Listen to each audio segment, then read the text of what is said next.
আসসালামু আলাইকুম প্রিয় বন্ধুরা, তোমরা সবাই কেমন আছো? আশা করি তোমরা সবাই ভালো আছো। আমিও ভালো আছি। আজকেও তোমাদের সঙ্গে শেয়ার করার জন্য সুন্দর একটি গল্প নিয়ে চলে আসলাম, আমার জীবনের গল্প। তো চলো শুরু করা যাক। তো বন্ধুরা, আমি গ্রামে পেলে পুষে বেড়ে ওঠা একটি মেয়ে। গ্রামের বিভিন্ন গাছতলা, মাঠে ঘাটে দৌড়ে ঝেঁপে খেলা করে লেখাপড়া যতটুকু করেছি, এভাবেই গ্রামে বেড়ে ওঠা একটি মেয়ে আমি। ছোটোবেলা থেকেই আমার কিছু রুলস ছিল, যেমন খুবই যে একটা বেশি চঞ্চলতা, এই জিনিসটা আমার মধ্যে ছিল না। আমি একটা কাজ করতে হলে খুবই হিসাব কিতাব করে করতাম। অনেকে আমাকে বলতো দুম্বা, কুমড়া, অলস, ময়দার বস্তা, আটার বস্তা। মানে একটা কাজ করতে গেলে অনেক সময় লাগিয়ে দিতাম, এই জন্যই হয়তো বা সবাই এভাবে বলতো। কিন্তু আমি সবাইকে বলতাম, দেখো তোমার আমাকে আটার বস্তা, ময়দার বস্তা, সুজির বস্তা, যেটাই বলো না কেন, কুমড়া, মিষ্টি কুমড়া, চাল কুমড়া, কদু, বাট আমার কাজ করার হিসাবটাই কিন্তু এরকম। আমি যে কোনো কাজ অবশ্যই একটু বুঝে সামলে করতে ভালোবাসি, আর স্থিরভাবে করতে ভালোবাসি। এই যে ধর মার খা, এগুলো আমার কাছে পছন্দ না। আর তোমাদের কাছে যদি এগুলো ভালো না মনে হয়, তো তোমরা আমায় আটার বস্তা যা খুশি তাই বলতে পারো, নো প্রবলেম। তো অনেকে দেখা যায় যে কিছু বলতে না, অনেকে আবার দেখা যায় কিছু তেরা তেরা মানুষ আছে না গ্রামে, তারা আবার বলতো চটপট কাজ করব, এতে আবার বললেও দোষ, এভাবে কথাবার্তা বলতো। তো যাক, আমি কখনোই গায়ে মাখাতাম না। তো এইভাবেই চলতেছিল। হঠাৎ করে আমার বাবা দুনিয়া থেকে বিদায় নিয়ে গেল। আমাদের আর্থিক অবস্থা তেমন একটা ভালো ছিল না, যেমন মানে ডাল ভাত খেয়ে সংসার চলে যেত। তো বাবা চলে যাওয়ার পর খুব কষ্ট হয়ে গেল, মা আর একা একা পারছে না। তো আমি তো ম্যাচুরেট, মোটামুটি আয়া কমপ্লিট করেছি। তো দু চারটা স্টুডেন্ট তো আমি পড়াতেই পারি। সবাই এই অবস্থা দেখে আমার সংসারের, আমার মার দিকে তাকানো যায় না। তো ক্লাসে বেশ চর্চা হতো এই বিষয়গুলো নিয়ে, যে আন্টি মানসিকভাবে এরকম ভেঙে পড়েছে, তুই তো পারিস একটু আন্টিকে সাপোর্ট করার জন্য। তখন আমি বললাম, আচ্ছা আমি একজন স্টুডেন্ট, আমি কি করে সাপোর্ট করব, তোরাই বল। তখন আমাকে সবাই বলল যে সাপোর্ট করতে চাইলে অনেক দিক থেকেই সাপোর্ট করা যায়। তখন আমি বললাম যে আমি যদি এই মুহূর্তে সাপোর্ট করতে যাই, তাহলে তো আমার লেখাপড়া আর আগাতে পারবো না। আমি বলতেছি লেখাপড়াও চলবে, আর সাপোর্ট করার জন্য যে কাজ করা দরকার সেটাও হবে। দেখ, তুই চাকরি বাকরি চিন্তা করতেছিস কেন? আমি বললাম, চাকরি ছাড়া কী বা কাজ আছে বল, শহরে যেতে হবে, চাকরি করতে হবে, এই তো। তো বেশ কয়েকদিন চর্চা করতে করতে করতে করতে সবাই বলল যে তুই স্টুডেন্টদের পড়াতে পারিস। আমি বললাম, গ্রামে আর স্টুডেন্ট পড়ে কয় টাকা রুজি হবে বল? এ কথা বলায় ওরা বলতেছে সমস্যা নেই, আমরা একটা কোচিং সেন্টার খুলি, সেখানে আমরা সাবজেক্ট বাই সাবজেক্ট কিছু টিচাররা থাকবো, তারা লেখাপড়া করাবো, খুব কমের ছাত্রছাত্রীরা পড়তেও পারবে, আর আমাদেরও যে সমস্যাগুলো আছে সেগুলোর সমাধান হবে। তখন আমি বললাম, আমার মাথায় তো কাজ করছে না, কিভাবে সম্ভব? তখন আমার বান্ধবীরা রিক্তা, আখি, পায়েল, ঝুমু সবাই বলল, দেখ আমরা সাপোর্ট করব। ও ইংলিশ মিডিয়ামে পড়েছে, কেউ বাংলা ভার্সনে ছিল, এভাবে এক একজন এক এক তো বলল যে আমরা সবাই মিলে সাপোর্ট দিব এটাকে। তখন হ্যাঁ, ওদের কথা মতো সব কিছু আমরা আগাতে থাকলাম, ওরা আমাকে বেশ সাপোর্ট করলো। আমরা একটা কোচিং সেন্টার খুললাম। তো সেখানে ওয়ানের একটা ব্যাচ হতো, ট্যুরও হতো, এইভাবে ভাবে ভাবে শিশু থেকে শুরু করে একদম আয়ো পর্যন্ত আমরা ব্যাচ ফেলাইলাম, যারা এখানে লেখাপড়া সাহায্য নিতে পারে বা পড়তে পারে। তো যাক, এভাবে করতে করতে করতে করতে আমাদের এই কোচিং সেন্টারটা অনেক বড় হয়ে গেল। আর আমি গ্রামেই থাকতে লাগলাম, শহরে আর আসলাম না। দেখা যায় যে অনেক স্টুডেন্ট হয়, আমরা খুবই সীমিত পয়সা নিতাম, ওদের উপরেও চাপ পড়তো না, আবার আমাদেরও পড়াতে কোনো সমস্যা ছিল না।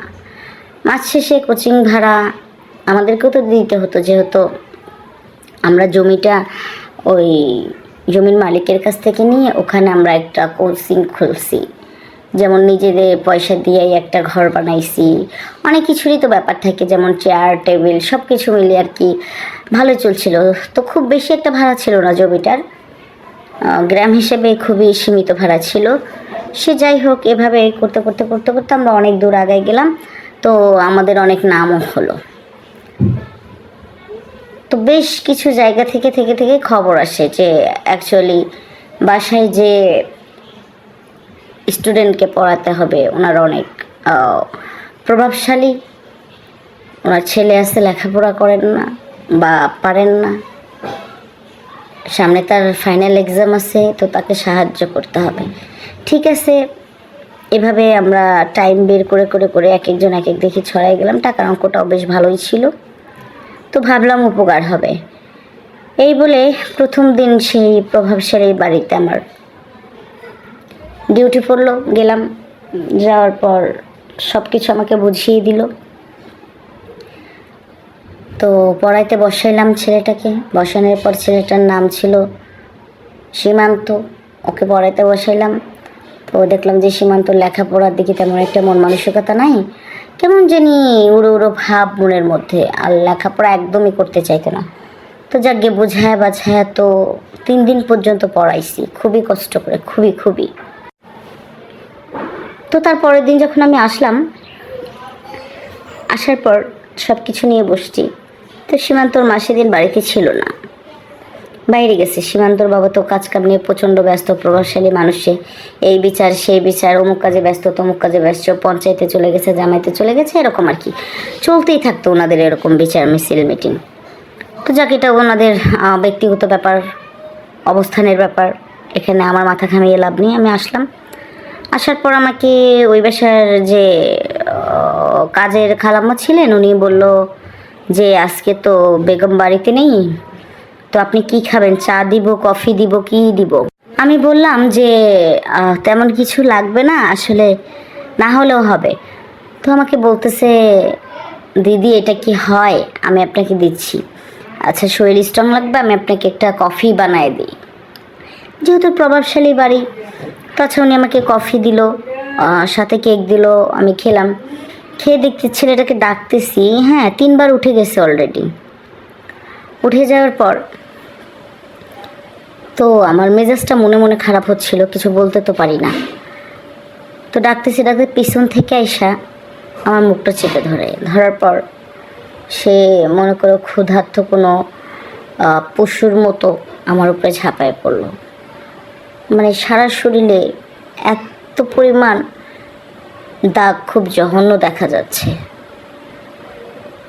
এমনভাবে ঝাঁপায় পড়ছে কি বলবো তোমাদের, কিছু করার ছিল না। মুখটা চিপে ধরছে, চিপে ধরে হাত দুটো পেছন থেকে আটকায় দিছে, দেওয়ার পর ওর ইচ্ছে মতো যা নয় তাই, যেমন খুশি তেমন। না চিৎকার করতে পারছি, না কাউকে ডাকতে পারছি, অন্যদিকে বাড়িটা পুরো ফাঁকা। তারপর ওখানে চুপচাপ বসে সোফার কোনায় কাঁদতে থাকি। বের হয়নি, বেলা গড়িয়ে গেছে। এর মধ্যে কাজের খালা উনি আসছে, আইসা আমাকে এই অবস্থায় দেখছে, আর ওই ছেলে ওর রুমে চলে গেছে। হ্যাঁ, রুম থেকে হুট করে আইসা বলতেছে, আমি আসলে ভুল করে ফেলছি, সরি, আপনি কাউকে কিছু বলবেন না, আপনি বাড়ি যাচ্ছেন না কেন? তো আমি চুপচাপ করে আসি। এর মধ্যে হচ্ছে ওর মা চলে আসলো, ওর বাবা চলে আসলো। আসার পর বিষয়টা ওনারা বিচার করবে কি, দেখো প্রভাবশালী লোক মানুষের বিচার টিচার করে বেড়ায়, অথচ আমার বেলায় একদম জিরো। বলছে যা হবার হয়ে গেছে, এই বিষয়টা যাতে বাহিরে জানাজানি না হয়, এর জন্য তোমাকে অনেক টাকা পয়সা দিব। তখন আমি বললাম, আপনাদের গায়ে কি মানুষের চামড়া? আপনারা এটা কী করে করতে পারলেন? আমি যদি আপনাদের বাড়ির মেয়ে হতাম, আপনারা কি পারতেন এই জিনিসটা আমার সাথে করতে? আপনার ছেলে আমার সাথে যেটা করেছে সেটা কি ঠিক করেছে বলেন? আপনারা মানুষের বিচার করে বেড়ান, মানুষের বিশ্বাস জিতেন, ভরসা জিতেন। আমার বেলায় কেন এরকম? ও, আমি নিম্ন শ্রেণীর, আমার কোনো শক্তিশালী সাপোর্ট নেই তাই? আমি আপনাদের টাকা পয়সা কিচ্ছু চাই না। আমার হারানো যে সম্মান আমি হারিয়েছি সেটাকে আপনি আমাকে ফিরিয়ে দিতে পারবেন? সে আমাকে উচ্চস্বরে বলে, দেখো মেয়ে, সব কিছু এখানে মাটি দিয়ে দাও, এতে তোমারও ভালো আমাদেরও ভালো। তখন আমি বললাম যে ঠিক আছে, আমি দেখি কার ভালো কোথায়। থানায় চলে গেলাম, তারা মামলা নেবে না। খুব বাজে একটা অবস্থা। পুলিশকে অনেক রিকোয়েস্ট করলাম, মামলা নিল না। না নেওয়ার পর আমি পুরো ভেঙে পড়ি। কী করব, কীভাবে কি হয়ে গেল, সব কিছু তছনছ হয়ে গেল। তারপরে আমার বন্ধু বান্ধব যারা ছিল আমার সাথে, ওদের সঙ্গে বিষয়টা শেয়ার করলাম। তারপরে ওরা সবাই একজোট হয়ে বিষয়টা দেখলো। দেখার পরে মামলা না নিয়ে যায় কোথায়। 24 ঘন্টার মধ্যে ওকে অ্যারেস্ট করার পর ওর বিশাল সাজা হয়ে যায়। তো গল্পটা তোমাদের সঙ্গে শেয়ার করলাম কেন জানো? তোমরা মেয়েরা, আমরা মেয়েরা যে যেভাবেই থাকি না কেন, অবশ্যই নিজের সেফটি সুনিশ্চিত করে আমাদেরকে প্রত্যেকটা জায়গায় যাওয়া উচিত। আর সব সময় সাবধান থাকা উচিত। দেখো, আমার সাথে যেটা হয়েছে সেটা তো আমি আর ফিরে পাইনি, তবে হ্যাঁ, ওকে ছেড়ে দিইনি। ওর যেটা শাস্তি, ওকে সেটা দিয়েই তারপর আমি দম নিয়েছি। এই জন্য গল্পটা তোমাদের সঙ্গে আমি শেয়ার করলাম। সবাই সাবধানে থেকো, ভালো থেকো, সুস্থ থেকো। আজকে এই পর্যন্তই। Bye bye and take care.